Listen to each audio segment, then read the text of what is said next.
Welcome good night India.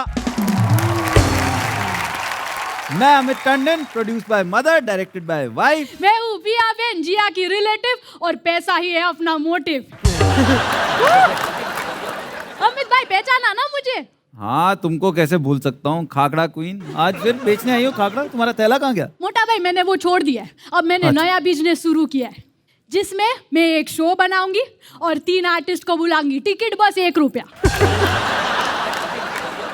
इतना सस्ता? धंधे का क्या? ऑडियंस में मैं राखी सावंत को छोड़ दूंगी ने, फिर बाहर निकलने का 5000 लूंगी।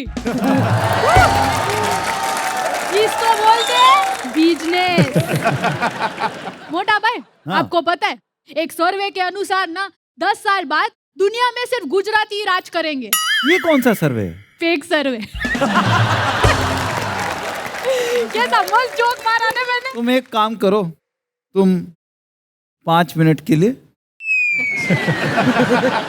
तो देवाशीष इससे पहले कि ये दोबारा बोलना शुरू करे, आप जल्दी से फटाफट यहां पर आ जाइए। Please welcome Debashish Rath from Odisha.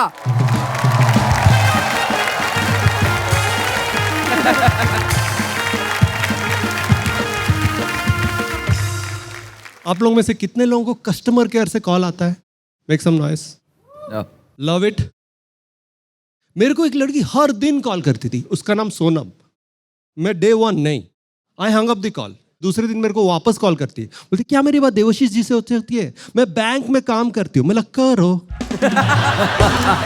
करो ना। तीसरे दिन she calls me with more validity, क्या मेरी बात देवाशीष जी से हो सकती है? हम आपको पर्सनल लोन देना चाहते हैं। मैं बोला कितना पर्सनल है ये लोन? क्या ये इतना पर्सनल है कि मुझे वापस ही ना देना पड़े? मैंने लोन ले लिया। I stop paying EMIs। Police मेरे घर आ रही है। बोला स्टॉप बगिंग मी, ये मेरा पर्सनल मैटर है। ये पर्सनल लोन है, मैं पाल पोस के बड़ा करूंगा। सोनम खुद मेरे घर के बाहर आके चूड़ी पीट पीट के बोल रही है क्या मेरी बात देवाशीष जी से हो सकती है? मगर ऑन द फ्लिप साइड, आपने कभी कस्टमर केयर को वापस कॉल करने की कोशिश की है? बहुत मुश्किल है यार उन तक पहुंच पाना। पहले आप 1 दबाएं, फिर 2 दबाएं, दादर से यूटर्न लेके आए, फिर भी वो कॉल नहीं लगने वाला। आप लोग सब भगवान में विश्वास रखते हैं। भगवान ने बहुत सारी अच्छी चीजें बनाई है, आप सब ये मानते हैं, right? But then he created this one thing which I am not very appreciative of. मुझे मजा नहीं आता है। Farts. See, God created farts, I am fine with it, but आपको उसके साथ कुछ अकाउंटेबिलिटी भी क्रिएट करनी चाहिए थी। आप छींकते हो, आप एक्सक्यूज मी बोलते हो, डकार लेते हो, सॉरी बोलते हो, आप पाते हो और निकल जाते हो।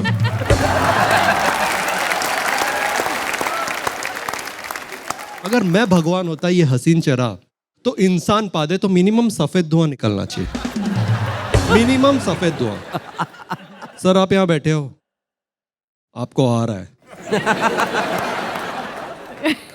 और सफेद धुआं का सीन होता तो आप पाते?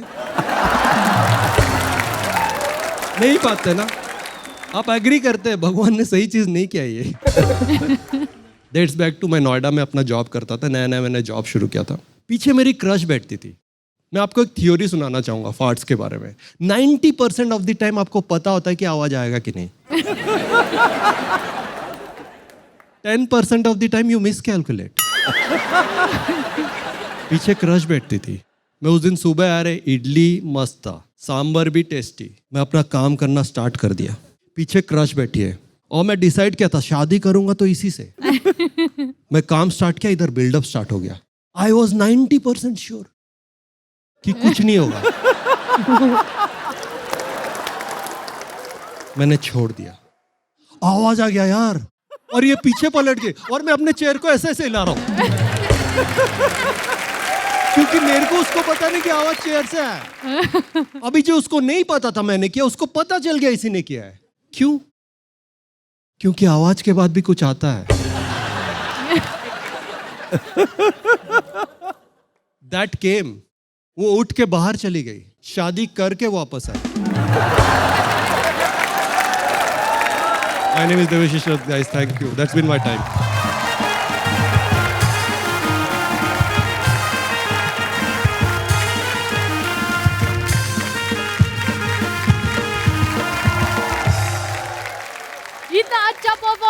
आपने देवाशीष भाई, वो तो अच्छा हुआ कि मेरा मुंह बंद कराया था इन्होंने, वरना एक्ट के बीच में ही मैं चिल्ला देती देवाशीष देवाशीष।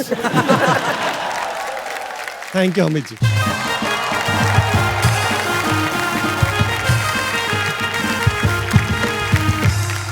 मोटा भाई आपको हाँ। पता है, जो सुबह जितने जल्दी उठता है ना, उसका दिमाग उतना ही तेज होता है। और खैर, जब ये बात चली रही है सुबह उठने की और क्या करने की, सुबह उठ के इंसान करता है मॉर्निंग वॉक, और मॉर्निंग वॉक की थोड़ी बातें मेरे पास भी हैं, वो मैं सुनाता हूं, तुम जाके बैठो वहां पे।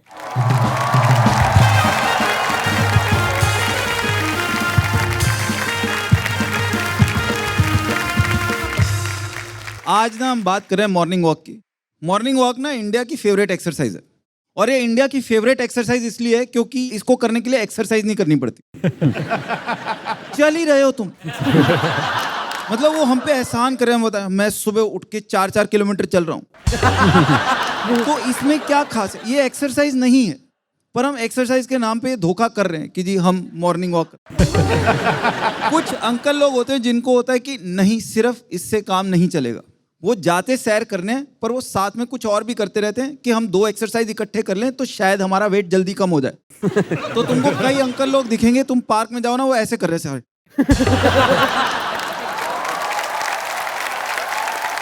वो लगे हों। कई लोग योगा पूरा कंबाइन कर देते हैं, वो ना साथ में अपने वो प्राणायाम भी करें, ये कर रहे हैं सर। उनको है मुझे आधे घंटे में मैक्सिमम कैलोरी बर्न करनी। और मैं मॉर्निंग वॉक ट्राई करी, क्योंकि अब ना 40 से ऊपर जैसे आदमी होता है तो आदमी को होता है कि यार थोड़ी तो लाइफ चेंज करनी पड़ेगी, थोड़ा अगर लंबा जीना। मॉर्निंग वॉक ट्राई करी। मॉर्निंग वॉक का सबसे टफ पार्ट है सुबह उठना। और चक्कर क्या होता है कि जब आदमी सुबह का अलार्म लगा के सोता है ना कि सुबह 6 बजे उठेंगे मॉर्निंग वॉक के लिए जाना, सुबह जब 6 बजे अलार्म बजता ना, जो रात को 11 बजे तुमको बेडशीट चुभ रही थी ना, वो इतनी प्लेन लगती है ना आदमी को उस टाइम। जो रात को सराहना सेट नहीं हो रहा था ना कि नहीं यार इसको थोड़ा फोल्ड कर लो, इससे भी नींद नहीं आ रही, इससे, अब वो सराहना भी परफेक्ट लग रहा है हमको। रात को हमें ना इतनी सी भी लाइट दिखती है ना तो आदमी को आंखों में चुभ रही होती है। 6 बजे सुबह पर्दों में से ऐसे सनलाइट आ रही, फिर भी आदमी कह रहा है बस यार बहुत बढ़िया नहीं। उस टाइम नहीं मन करता आदमी का उठने का। दिल्ली का कोई है यहाँ पे? दिल्ली में कभी जाना, दिल्ली में सुबह 6 बजे जाके डीडीए पार्क देखना, वहां होती है सैर, दुनिया भरी पड़ी है, अंकल आंटियां सब बात। और सैर का फायदा ये होता है ना कि सैर ही एक ऐसी एक्सरसाइज है जिसके साथ तुम और चीजें कर सकते हो। जैसे सैर के साथ किटी पार्टी चल रही है।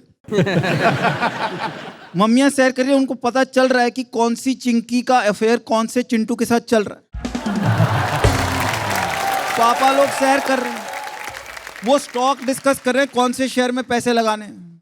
फिर होती हैं लड़कियां जो सुबह मॉर्निंग वॉक पे जाती हैं। लड़कियों को मॉर्निंग वॉक पे जरूर जाना चाहिए, क्योंकि लड़कियां मॉर्निंग वॉक पे जाती है ना, वो पूरे देश के लिए अच्छा है। क्योंकि एक लड़की मॉर्निंग वॉक पे जाती है, 10 लड़के मॉर्निंग वॉक पे जाना शुरू कर देते हैं उसके बाद। मतलब वो आधे घंटे में 1000 कैलोरीज बर्न कर रही है, जिसमें से 100 उसकी है, 900 बाकी लड़कों की है। वो सूची सुबह सैर करने गई है मोहल्ले से, उसको नहीं पता कि एक लंबी सूची लड़कों की उसके कारण सैर कर रही। फिर कुछ लोग होते हैं जो सुबह सैर खुद नहीं करते, पर अब गलती से उन्होंने कुत्ता रख लिया और कुत्ते को सुबह 6:30 बजे हगना है, तो वो आ रहे। जो कुत्ते के कारण मजबूरी में सैर करते हैं ना, उनकी शक्ल देखो, ऐसे ही कर रहे हैं सैर कि ये क्या गलती कर ली। Thank you so much guys, thank you, that was all from my side.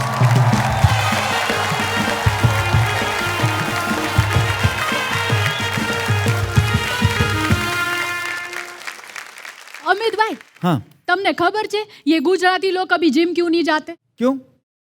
क्योंकि कितना भी 6 पैक ऐप बना लो, उनको बोलेंगे तो लोग मोटा भाई।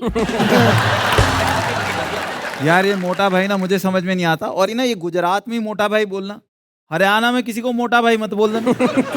हरियाणा में किसी को मोटा भाई बोलोगे वो कहेगा तेरे बाप की खारे के। वहां ये काम नहीं करने। और बाकी क्या क्या हरियाणा में होता है वो अपना रवि आके बताएगा। तो please welcome Ravi Badshami all the way from Haryana.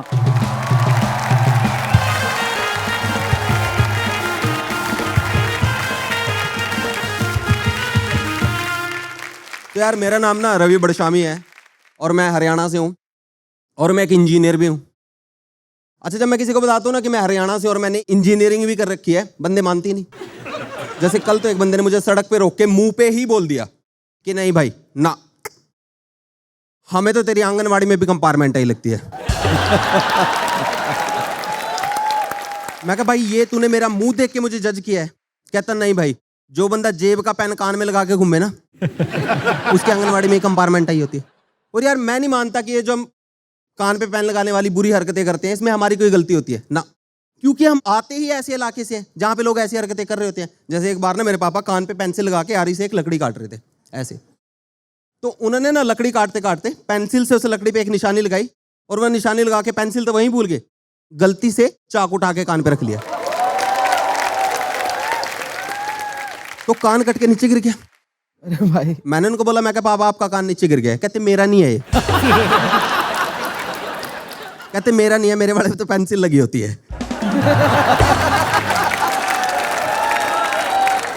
मैं कहा ध्यान से देखो आपका ही है। तो यार हमें ना जल्दी जल्दी में कोई एम्बुलेंस तो मिली नहीं, तो हम पापा को हरियाणा रोडवेज से ही हॉस्पिटल लेकर निकल गए। अच्छा, हरियाणा रोडवेज में किसी ने करा है ट्रेवल यहाँ पे? आपने कराया? आपने कराया? बहुत सही होती है वो। उसमें ना ड्राइवर होता है, जो ड्राइवर के साइड में ना एक बहुत ही खूबसूरत लाइन लिखी होती है, कृपया जल्दी के लिए ना कहें, लेट आप हैं हम नहीं। और ये बात लिख के ना ड्राइवर ही इतनी तेज बस चला रहा होता है मानो उसे बाय रोड ही जर्मनी जाना हो। कुछ भी यार। और जैसे मैं हरियाणा रोड में चढ़ा तो सबसे मेरे को इंटरेस्टिंग लगते हैं जो उसमें सामान से बेचते हैं। देखिए आपने भाई साहब, these guys are very caring about unknown people. मतलब आप रिलैक्स सीट पे बैठे हो, ऐसे एक रैंडम हाथ आएगा, आपके माथे पे बाम लगा के चले जाएगा। वहां कुछ भी हो रहा है, एक ऐसे हाथ आएगा, आपके दांतों में मंजन लगा के चला जाएगा। एक बार साइड में एक दादाजी बैठे हुए थे, उसने उनके मुंह में मंजन कर दिया यार ऐसे। और मंजन तो कर ही करा, उनका जवाड़ा भी निकाल के ले गए, नकली के दांत। और यार I tell you very frankly, Haryana का नाम सुनते ही ना लोगों के दिमाग में सबसे पहली चीज आती है लठ। लेकिन अब हम ये चीजें लेके नहीं घूमते, अब हम सीधा गोली मारकर बात ही खत्म कर देते हैं।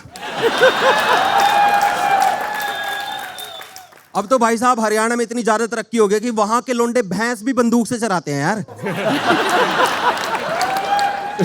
भैंस अगर कभी दूध देने से मना कर देने तो गोली चलाकर से अगले दिन का भी दूध वसूल कर लेते हैं।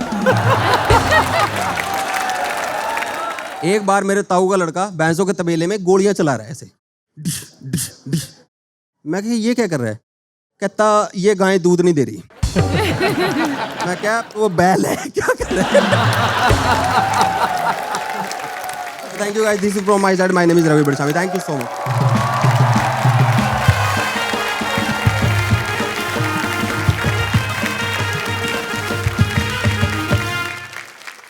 पंजाब रोडवेज में ना वो एक चढ़ते होते हैं, वो बस में एक चूरन बेचते हैं 10 रुपए का, और उसमें वो सब कुछ ठीक कर रहे हैं।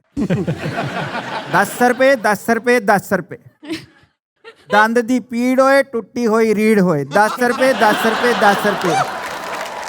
वो सब चीजों का एक इलाज दे रहे हैं, वो 10 रुपए में बेच रहे हैं। पर अमित भाई, ये सिर्फ हरियाणा में ही नहीं, साउथ में भी काफी फेमस है। ये बड़शामी।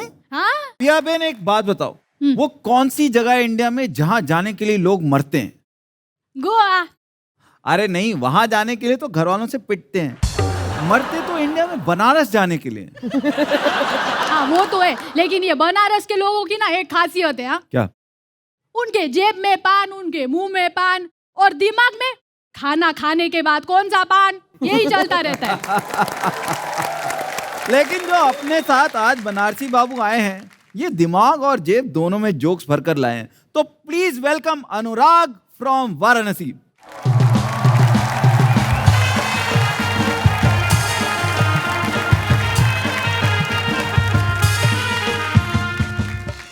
तो लॉकडाउन हुआ, किसका किसका लॉकडाउन अच्छा गया? हाथ उड़ाओ, बहुत सही। मैं लॉकडाउन की बात इसलिए कर रहा हूँ क्योंकि मेरे को ना लॉकडाउन सच में बहुत अच्छा लगा। इसलिए क्योंकि मेरे को ना ट्रैफिक में नहीं जाना पड़ता था। मैं अगर ट्रैफिक में 1-2 साल और जाता ना तो मैं कोरोना से पहले ही मर जाता।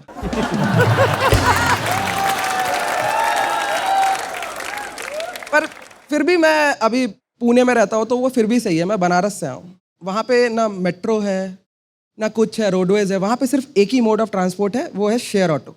वो 3 पहिए वाला नहीं होता, एकदम बैलेंस नहीं उसमें, और जो उसको चलाते हैं उसके दिमाग में बैलेंस नहीं होता। उनको लगता है वो देश चला रहा है। इतना कॉन्फिडेंट, लाइक वो ऐसा चलाते हैं ना कि एम्बुलेंस रुकती है कि भाई तू पहले चला जा।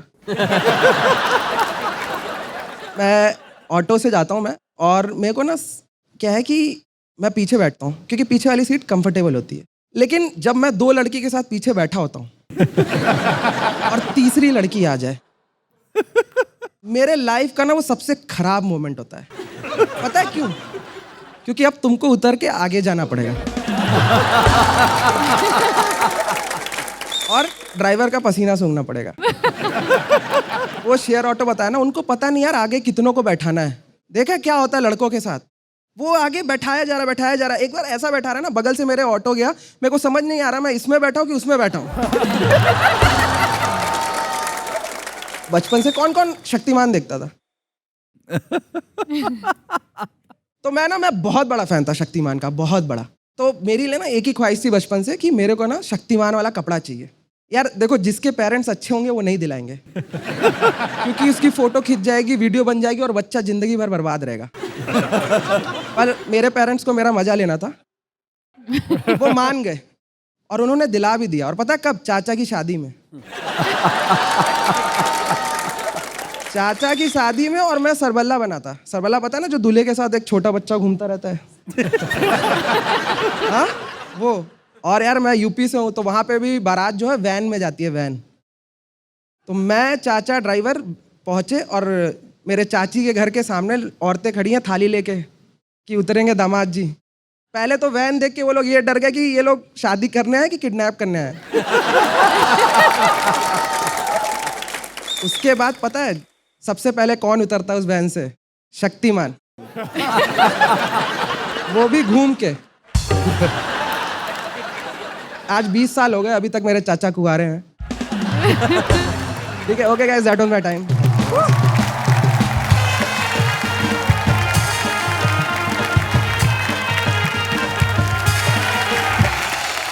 एक बात तो है, हम गुजराती और ऑटो वाले ना सेम ही होते, क्योंकि गुजराती के बैंक में पैसा और ऑटो वाले के रिक्शा में सवारी कितनी भी हो कम ही होती है।